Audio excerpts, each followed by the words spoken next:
마태복음 5장 38절로 42절의 말씀인데요. 한 절씩 교독하고 마지막 절을 합독합니다.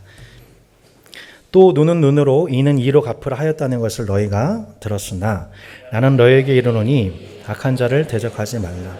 누구든지 왼편도 돌려대며 또 너를 고발하여 속옷을 가지고자 하는 자에게 겉옷까지도 가지게 하며 또 누구든지 너로 억지로 우리를 가게 하거든 그 사람과 심리를 동행하고 함께 했겠습니다. 내게 구하는 자에게 주며 내게 꾸고자 하는 자에게는 거절하지 말라. 자, 성도 여러분께 좀 묻고 싶습니다. 여러분 인생 드라마가 무엇인가요? 네, 여러분 인생 드라마. 네. 태조왕건. 네, 태조왕건. 네. 네, 또 있나요? 나의 아저씨. 네, 오케이. 또요? 네, 크게 해주시면 감사하겠습니다. 네, 괜찮아요. 제가 이렇게 틀렸다고 뭐라고 안 해요. 네, 이렇게 여러분이 이렇게 파리연이요. 틀렸어요. 이러고 제가 그러겠습니까? 이렇게 에이 무슨 파리연 이러겠습니까? 네. 여러분 뭐가 있을까요? 뭐 좋아하세요? 인생 드라마 띵작. 우리들의 블루스. 네, 그런가 봅니다. 네. 혹시 모래시계? 여명의 눈동자? 불멸의 이순신? 네, 공감되나요? 네. 네. 제가 요즘에 몇 년 동안 당신 인생 드라마가 뭐예요? 했었을 때 많은 분들이 저한테 답변했던 드라마가 나의 아저씨라는 드라마입니다. 나의 아저씨. 많은 청년들이 목사님 제발 이 드라마 좀 보세요 했던 작품이 나의 아저씨예요. 그래서 얼마 전에 천모 성대라고 하는 형제님께 그 아이디를 공유를 받아가지고 이걸 급하게 좀 몰아봤습니다. 근데 그 장면 중에서 제가 유독 잊혀지지 않는 장면이 하나가 있어요. 이 후계동의 삼형제가에 관한 얘기잖아요. 후계동 삼형제. 첫째 이름 기억나세요? 첫째가 상훈이, 둘째가 동훈이, 셋째가 기훈이. 제가 다 아는 이름들이네요. 이렇게. 이 첫째는 사업 실패를 했어요. 그리고 둘째는 대기업의 부장님이고, 세 번째는 영화 감독인데 20년째 거의 돈을 받지 못하는 무명의 감독이에요. 그래서 첫째하고 셋째가 의기투합을 해가지고 청소 업체를 하기 시작했죠. 그래서 어느 건물에서 그날 이렇게 청소를 이렇게 하고 있는데, 청소를 하다가 그만 그 건물주에게 먼지를 덮어 씌우는 실수를 하게 됩니다. 그래서 건물주가 와 화가 나가지고 그 자리에서 계단에서 막 뭐라고 한 거죠. 심지어는 우리 가엾은 첫째 상훈이의 뺨을 때리고, 상훈이가 무릎을 꿇고 그 자리에서 잘못했다고 10분 동안 훈계를 듣는 그런 장면이 나와요. 근데 상훈이가 그때 너무너무 이제 수치스러운 장면이었는데, 뭐가 더 수치스러웠냐면, 뭐가 더 견딜 수가 없었냐면, 그 장면을 상훈이한테 도시락을 주려고 건물에 오신 어머니가 글쎄 봐버린 거예요. 그거를. 엄마가 그 장면을 봤다는 것을 알게 된 상훈이가 너무 큰 수치스러움 속에 절규를 하는 장면을 셋째 막내가 주고 보고서 나 이 새끼 죽여버릴 거야 하면서 이제 건물주에게 뛰쳐나가려고 해요. 그거를 이제 둘째 주인공 이선균 씨가 이제 말리고, 이선균 씨가 그 건물주에게 찾아가는 장면입니다. 근데 건물주 찾아가는데 그 찾아가는 장면 이제 캡처를 한 건데, 뭘 들고 가냐면 과일 바구니를 들고 갑니다. 과일 바구니를 딱 여기다 그 건물주 테이블에 딱 두더니 이렇게 얘기를 하는 거예요. 네. 뭐라고 하냐? 나도 예전에 이렇게 하면서 이제 더 이상 안 할게요. 네, 이렇게 설교가 산으로 가가지고 나도 예전에 이렇게 하면서 할 수 있지만 제가 절제할게요. 네. 설교에 집중해 주세요. 나도 예전에 뺨 맞아 본 적 있어. 나도 누군가 앞에서 무릎 꿇어 본 적 있다고. 하지만 내 가족은 아무나 몰라. 그래서 나는 상관이 없어. 하지만 가족 앞에서 뺨을 맞고 무릎 꿇게 만든다면 나는 그 사람 가만두지 않을 거야. 죽여버릴 거야. 무슨 얘기인 줄 알아? 당신이 형의 뺨을 때리고 형이 무릎 꿇었을 때 엄마가 그 자리에서 봤단 말이야. 그러면서 과일 바구니를 딱 놓고 이렇게 얘기하는 거야. 당신 선택해. 내가 가지고 온 이 과일 바구니 가지고 가서 당장 엄마한테, 형한테 사과해 라고 선택권을 준 거죠. 그리고 결국 그 건물주가 그 과일 바구니를 들고 삼형제 집에 찾아가서 엄마하고 큰형한테 머리를 조아리면서 사과하면서 그게 그 가족에게 상처가 되지 않고 해프닝으로 끝나게 되는 그 장면이에요. 그 장면을 우리 아이유 씨가, 도청하던 아이유 씨가 듣고서 예전에 자기가 받았던 상처가 치유되는 그 모습이 드라마의 4편에 나와요. 오늘 예수님께서 이스라엘의 참 랍비로서 기존 랍비들의 가르침을 반박하는 설교를 또 하세요. 그러나 나는 너에게 이르노니. 자, 메시지 성경을 보면은 예수님이 이렇게 설교를 하셨어요. 다시 생각해봐야 할 옛말이 또 있다. 눈에는 눈, 이에는 이라는 말이다. 그렇게 해서 문제가 해결되겠느냐? 내가 하고 싶은 말은 이것이다. 절대로 되받아치지 말아라. 누가 너를 치거든 그 자리에서 맞아라. 누가 너를 법정으로 끌고 가서 내 셔츠를 달라고 소송하거든 내 가장 좋은 외투까지 잘 포장해서 선물로 주거라.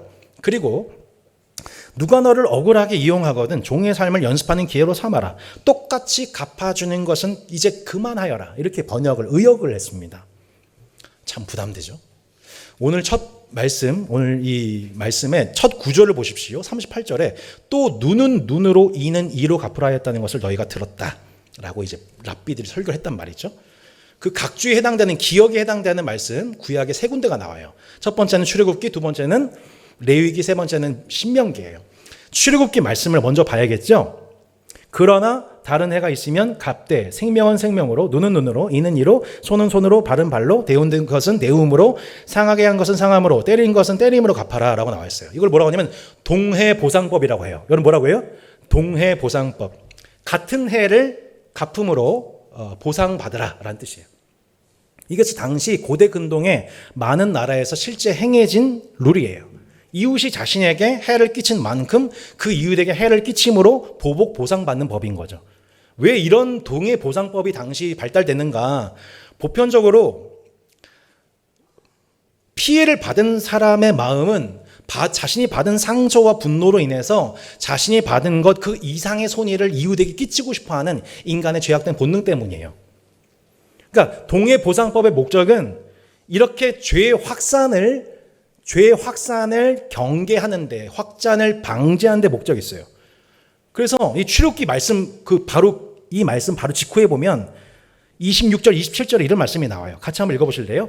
사람이 그 남종의 한 눈이나 여종의 한 눈을 쳐서 상하게 하면 그 눈 대신에 그를 놓을 것이며 그 남종의 한 이나 여종의 한 이를 쳐서 빠뜨리면 그 이 대신에 그를 놓을지니라. 남종이나 여종의 눈을 쳐서 상하게 하게 되면 집주인은 어떻게 하라는 거예요? 그 집주인에게 똑같이 집주인의 눈을 상하게 하거나 이를 빼게 만드는 게 아니라 어떻게 하는 거예요? 그 종을 주인의 집에서 자유롭게 하라는 거예요. 왜냐하면 생각해 보세요. 종이 주인을 쳐가지고 동해 보상하게 되면 그 이후에 그 두 사람의 관계가 집에서 정상적일 수 있을까요? 그럴 수 없겠지요. 아마 더 큰 가해가 주인으로부터 종에게 갈 가능성이 더 높아지게 되는 거예요. 그러니까 아예 어떻게 하라는 거예요? 그 죄가 확산되지 않기 위해서 종을 집에서 놓여주라. 이게 진짜 동해보상법의 실현 아니겠습니까?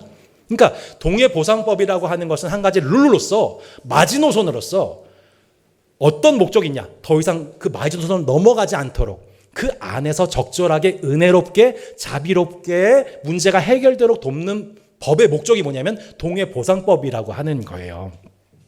신명기 19장 21절 말씀도 인용됩니다. 자, 맥락을 제대로 파악하기 위해서 15절로 21절 말씀을 조금 길지만 여러분 보세요.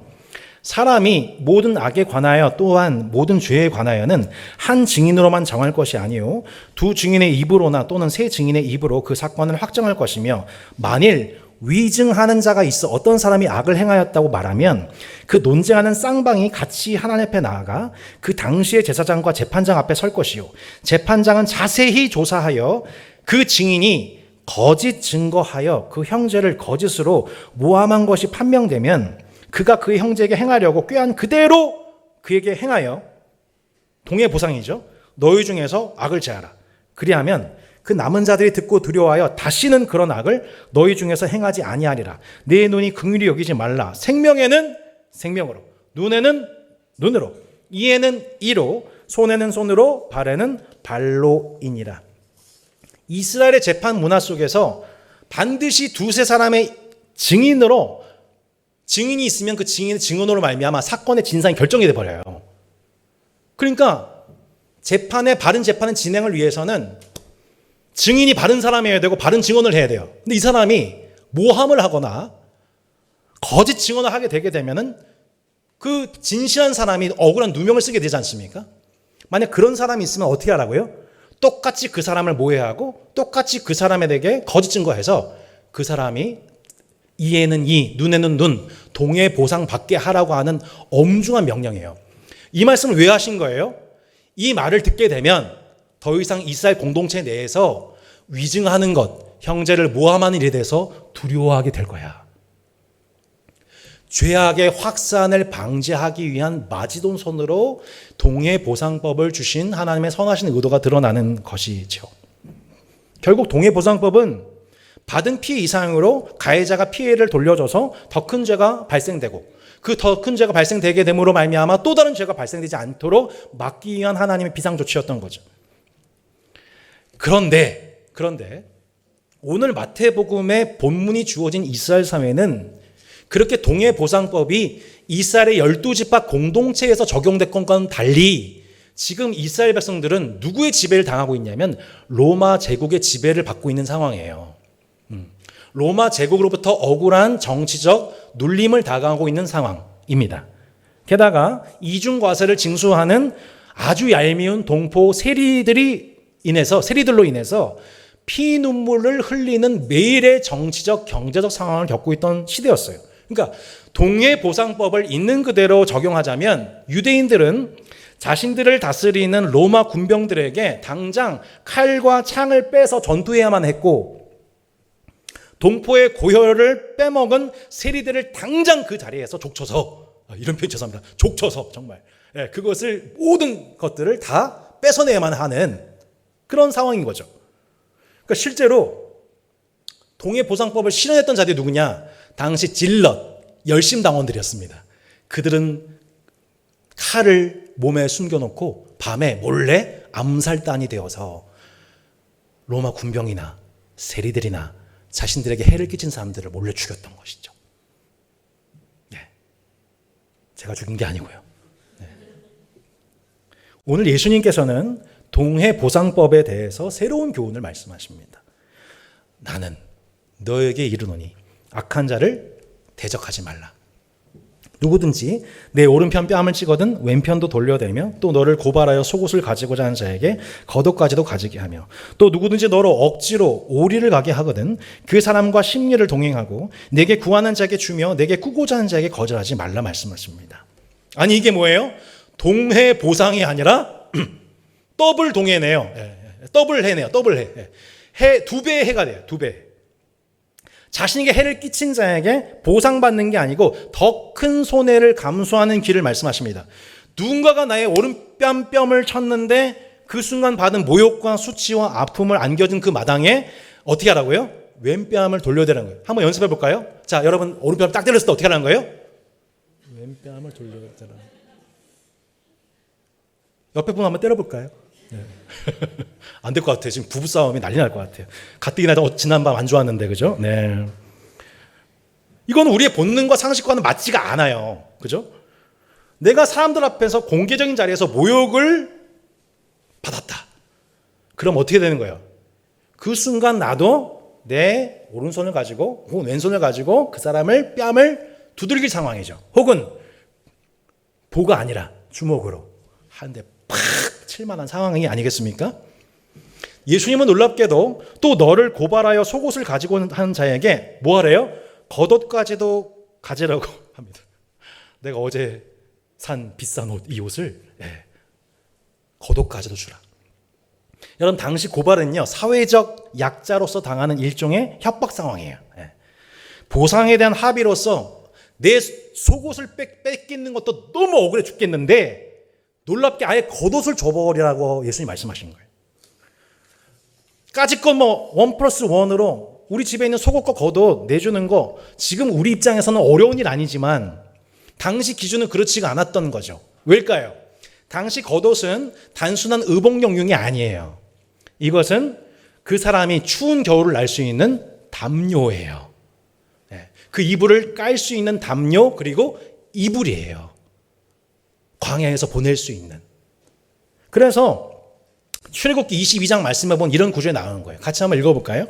내가 만일 이웃의 옷을 전당 잡거든 해가 지기 전에 그에게 돌려보내라.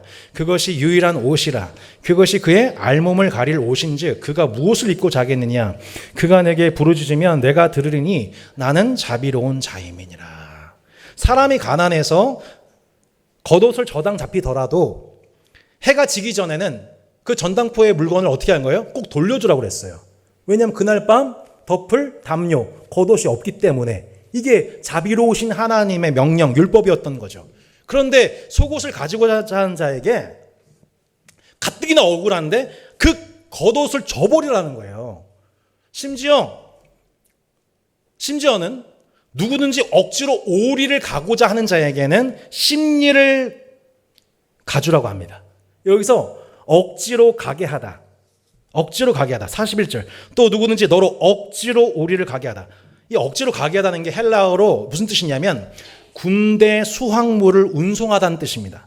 군대 수확물을 운송하다. 즉, 이 말씀은 로마 군병들의 행동이에요. 로마 군병들이 평민들에게 군대 수확물을 억지로 가도록 명령할 수 있는 권한이 당시 있었어요. 오리를, 천걸음을. 그러면 평민 입장에서는 얼마나 억울했을까요? 야, 내가 노예구나. 야, 이렇게 나라를 빼앗기니까 이렇게 억울하구나 하는 심정이 들었겠지요. 자기들의 노역을 평민들에게 얼마든지 어떤 장소에서든 시킬 수 있는 권력이 있었던 거예요. 근데 그 오리를 구하는 로마 군병에게 오히려 뭐라고 얘기하라고 해요? 심리를 가겠습니다. 도대체 예수님은 약자의 서름을 아시기나 하실까요? 혹시 예수님 꼰대 아닌가요? 본문을 묵상하다가 조금 힌트가 될 만한 손자병법의 한 문구가 생각이 났습니다. 적군과 싸워서 승리하는 방식, 이걸 손자병법이라고 하잖아요. 거기 보면 허실이라고 하는 편에 이런 게 나와요. 손자왈, 뻔선쩌쩐지 이때적 이렇게 읽으면 돌맞습니다, 여러분. 네, 이렇게 어디 가서 이렇게 유머하지 마세요. 손자가 말하였다. 전쟁터에 좋은 거처를 선정하여 적군을 상대하는 군대는 편안하다. 후에 도착하여 좋은 거점을 놓친 군대는 피로하다. 고로 전쟁을 잘하는 자는 적병을 내 의도대로 통치하며 적에게 통치받지 않는다. 여러분, 이순신 장군님. 갑자기 저는 이순신 장군 가슴이 뜨거워져요. 이렇게. 이순신 장군께서 적과 싸울 때 한산이나 명량 같은 데 보면 이순신 장군이 끝까지 고집하는 승리의 비결이 여러분 뭔지 아세요? 절대로 적이 원하는 장소가 아니라 내가 원하는 장소와 시간에 싸움을 합니다. 놀랍게도 적군은 다 글로 들어와요. 내가 그래서 12척의 배가 하객진을 열어서 수백 척을 무너뜨리죠. 그게 왜 그런가요? 적이 원하는 대로 싸움을 하는 게 아니라 내가 통치해서 내가 원하는 방식의 싸움을 하는 거죠. 오른뺨을 맞았습니다. 왼쪽 뺨을 돌려대라. 속옷을 빼앗겼습니다. 근데 겉옷까지 내줘라. 오리를 구합니다. 심리까지 간다고 해라. 이 말씀의 맥락이 꼭 이어갔습니다. 여러분 생각해 보세요. 계속 나쁜데 오른뺨을 맞았습니다. 그때 그러면 나도 당연히 상대방이 오른뺨을 칠 수 있는 권리가 생긴 거죠. 근데 내가 치게 되면 어떻게 될까요? 상대는 이때다 싶어서 더 세게 때리기 시작합니다. 그럼 나는 더 노발대발해서 더 세게 때리겠죠? 그럼 어떻게 될까요? 결국엔 둘 중 하나는 죽습니다. 반면 그 상황에서 내가 왼쪽 뺨을 그 사람에게 들이내미는 그 순간, 자, 여기가 중요해요. 그러면 상대방의 입장이 묘해집니다. 상대방 입장에서는 이미 나한테 충분한 모욕을 줬잖아요. 근데 내가 다시 왼쪽 뺨을 때릴 수 있는 권리를, 선택권을 주는 거예요. 그러면 이 사람 입장에서 혼돈이 생겨요. 어떤 혼돈이 생길까요?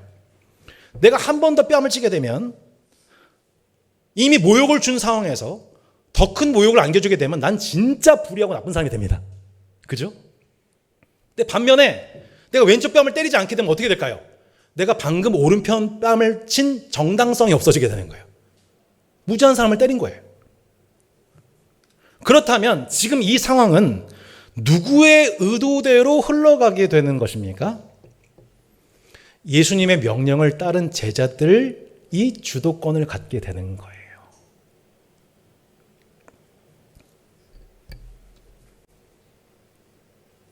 한마디로 이 본문 말씀은 우리에게 그 영적 주도권을 잃지 말라는 거예요.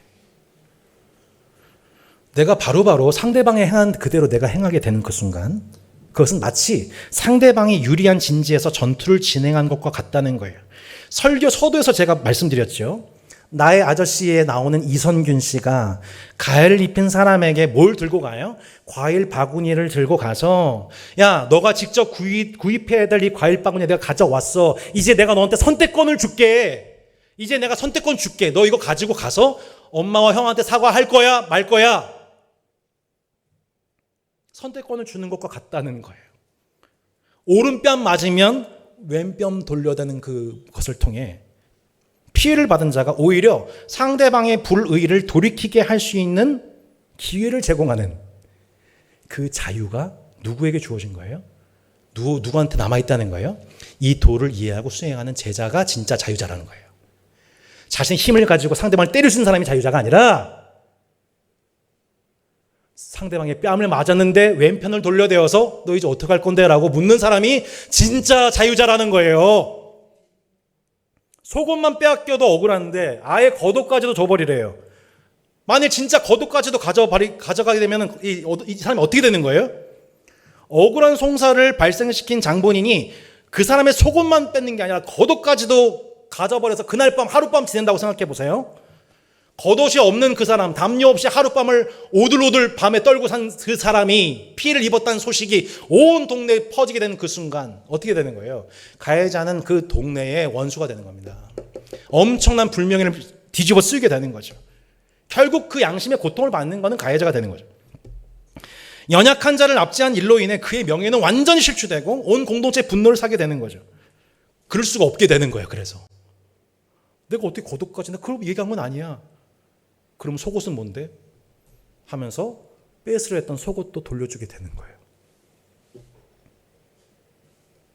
혹은 그런 자신의 행동을 부끄럽게 여기게 되는 거죠.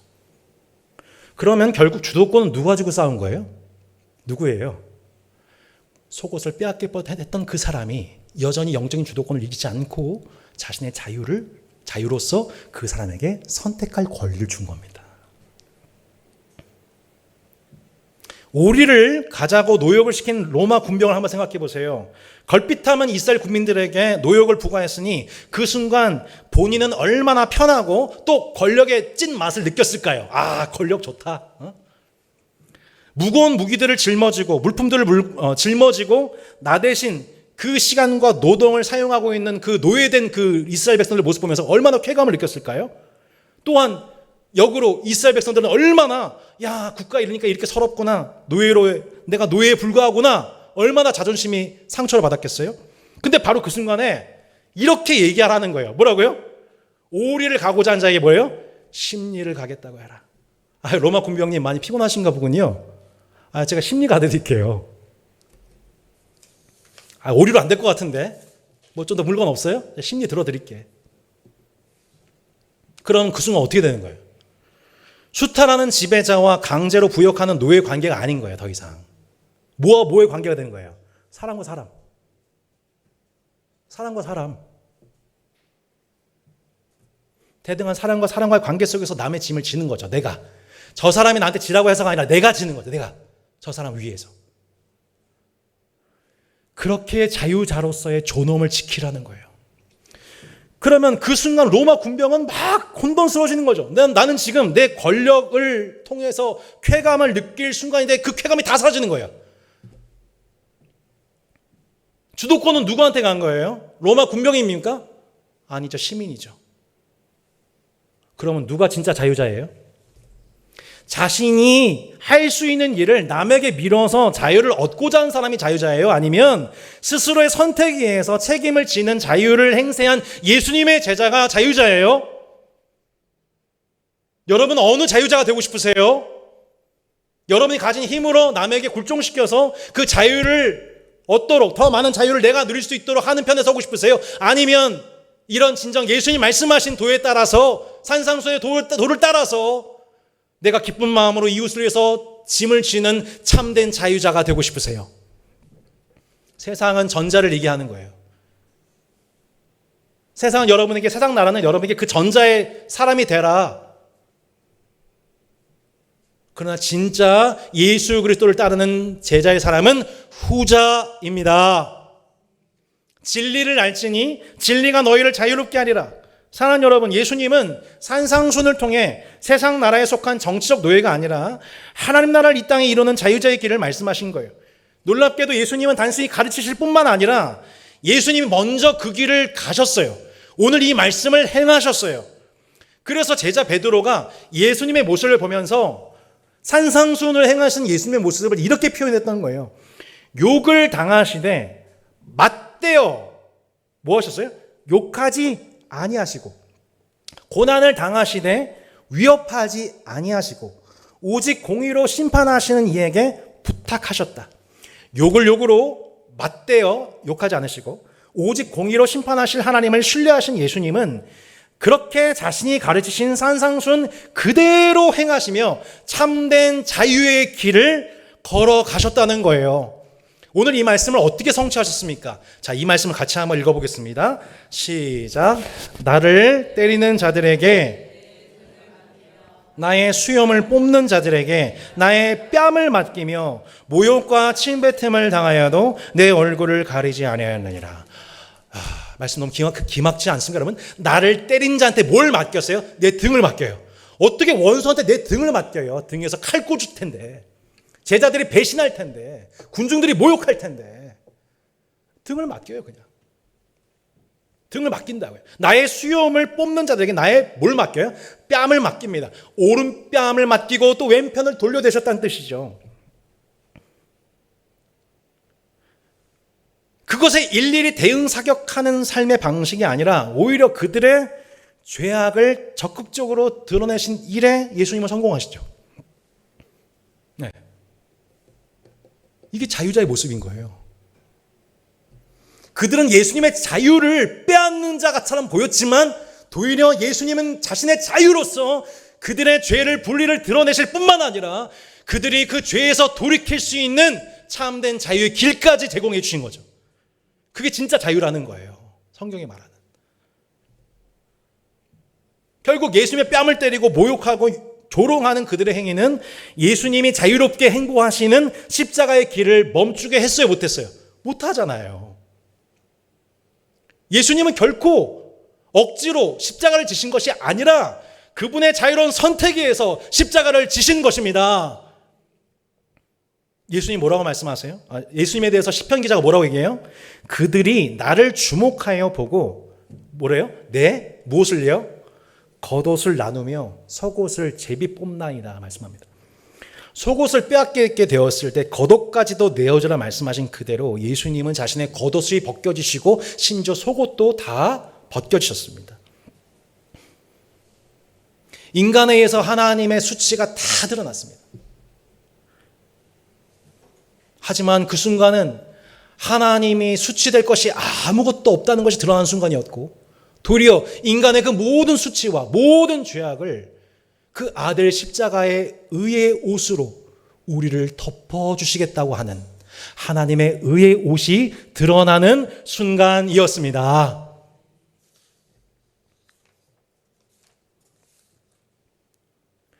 예수님은 그렇게 로마 군병들에 의해서 억지로 십자가를 지신 자가 아니라 예수님은 스스로 십자가를 지심으로 그 길을 걸어가셨고 억지로 우리가 아니라 스스로 십리를 걸어 갈보리 언덕을 올라가셨던 거예요. 그래서 참된 자유자가 십자가를 지는 거예요.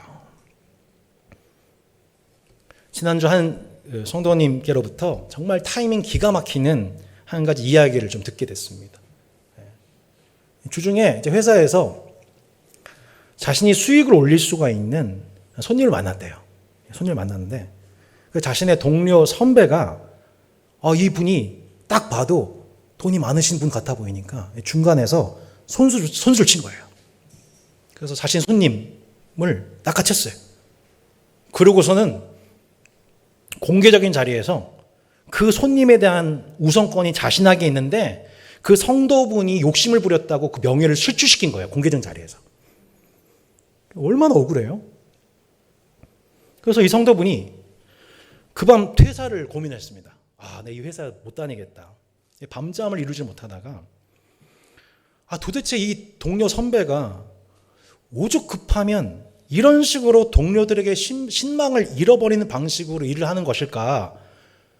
밤새 고민하고 기도하다가 이런 결단을 내렸어요. 근데 이분 점심에 밥 사드려야겠다. 내일 점심에 밥 좀 사드려야겠다. 마음 먹고 문자를 남긴 거예요. 다음 날이 되었습니다. 점심시간이 되고 식사를 같이 합니다. 놀랍게도 그 점심시간을 내어준 본인에게 그 동료 선배가 너무너무 고마워하면서 자신이 어제 했던 일에 대해서 공개적인 사과를 계속 하시는 거예요. 사과의 마음을 전하시는 거예요. 알고 보니까, 얘기 들어보니까 그 건이 직전에 본인의 큰 계약건이 취소가 되면서 감정의 동요가 오게 되고, 근데 갑자기 돈이 많아 보이는 회장님이 들어오게 되니까 욕심을 부리게 된 거죠. 결국 자신에게 이 자신의 상황을, 자신의 미안함을, 자기도 밤새도록 미안한 마음에 잠을 못 자는데 그 미안한 마음을 표현할 수 있도록 식사 자리를 제공해 준, 점심 식사를 제공하겠다고 얘기해 준 그 마음이 너무너무 고마워서 연신 고마움과 사과를 했다는 거예요. 결국 피해는 받았으나 마치 이선균의 꽃 바구니 마냥 그 사람이 그 식사 자리에서 화해를 청할 수 있도록, 돌이킬 수 있도록 그 기회를 내어준, 선택의 기회를 내어준 성도의 자유는 동료가 마침내 자신의 잘못을 인정하고 다시는 그러지 않겠다고 회개할 수 있는 선택의 기회가 된 것이죠. 그래서 바울이 당시 로마 정부로부터, 로마 제국으로부터 일상적인 고난을 반복해서 경험하고 있던 로마 교회 성도들 향하여서 이렇게 말씀했던 겁니다. 같이 한번 마지막으로 이 말씀 읽어보겠습니다. 내 원수가 줄이거든 먹이고 목마르거든 마시게 하라.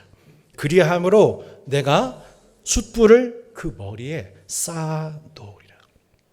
성도가 매일 일상적으로 만나는 저 원수와 같은 사람과의 관계 속에서 진짜 이기는 비결, 악을 악으로 갚지 않고 선으로 악을 이기는 길이 뭐냐? 그거는 원수가 배고플 때 먹이고 원수가 물이 필요할 때 그를 마시게 하는 것이라는 거예요. 그리고 이 행동은 우리에게 말씀하신 의무가 아니라 성도의 자유라는 거예요.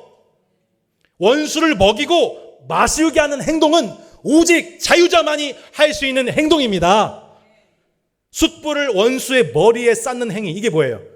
원수의 양심이 되어서 스스로 양심이 된 그 결과 죽었던 양심이 깨어날 수 있기도 하고, 혹은 원수의 머리에 숯불이 쌓아짐으로 말미암아 하나님의 진노의 심판, 회개하지 않는 원수를 향한 하나님의 진노가 점점 누적되고 있다는 증거가 되는 거예요. 그게 뭐예요? 내가 숯불을 그 머리에 쌓아놓으리라 해요. 내 자신에게 피해와 수치와 모욕과 아픔을 안겨준 당사자를 향한 참된 동해 보상의 길이 뭐예요, 여러분? 악은 악으로, 이에는 이로? 아니, 더 강한 악으로, 더 강력해져서, 내가 더 유명해지고 내가 더 강력해져서 내가 얼마든지 상대방의 뺨을 후려칠 수도 있고, 상대방을 내 앞에 무릎 꿇게 만들 수도 있고, 상대방을 향하여서 온갖 수치와 모욕을 안겨도 법적인 문제가 없는 정도의 권력 있는 사람 되는 게, 그게 세상에 여러분 유혹하고 있는 방식 아닙니까, 여러분? 그건 예수의 길이 아니에요. 그건 제자의 길이 아니에요. 예수님께서 스스로 자유자가 되셔서 자신을 죄인 취급, 하나님을 저주한 자라고, 신전을 모독한 자라고 온갖 죄덩어리 취급하여서 십자가를 지게 만든 그 일이 그 사람의 일이 아니라 내가 십자가를 지고 내가 십자가에서 죽음으로 너희들에게 영원한 생명의 길과 영원한 죽음의 길을 선택할 수 있는 기회를 내가 주겠다 라고 십자가를 지신 예수 그리스도의 참된 자유, 그 자유로 우리를 자유케 하셨음을 기억하시기 바랍니다. 더 이상 종의 멍에를 매지 말고 주님이 주신 자유로 여러분 이 세상을 자유케 하시는 여러분 되시기를 바랍니다. 할렐루야. 예수님께서 그렇게 행하시고 가르치신 복음적 동해 보상의 길을 그대로 행할 수 있도록 예수님이 우리에게 말씀하세요. 그 원수에게, 그 원수가 돌이킬 수 있도록 그 꽃 바구니를 가지고 가라고. 원수가 줄이거든 그를 먹이고 그가 목마를 할 때 그를 마시움으로 그가 그 원수의 길에서 돌이킬 수 있는 그 기회를 제공하라고. 그게 참된 자유자의 길이라고. 내가 그 자유로 너희들을 자유롭게 했다고. 우리가 그 원수 되었을 때의 그 방식으로 원수를 향한 하나님의 호의로 말미암아 선택할 수 있는 기회를 주시는 말미암아 우리가 그 원수의 자리에서 마침내 하나님의 자녀의 자리로 옮겨졌던 것처럼 여러분 주위에 수많은 하나님 나라를 대적하고 있는 원수들이 여러분의 이 산상순의 삶의 방식으로 말미암아 제자도로 말미암아 주님께 돌아오게 된 역사가 여러분 평생 있기를 주의 이름으로 축원합니다. 우리 함께 찬양하고 기도했으면 좋겠습니다.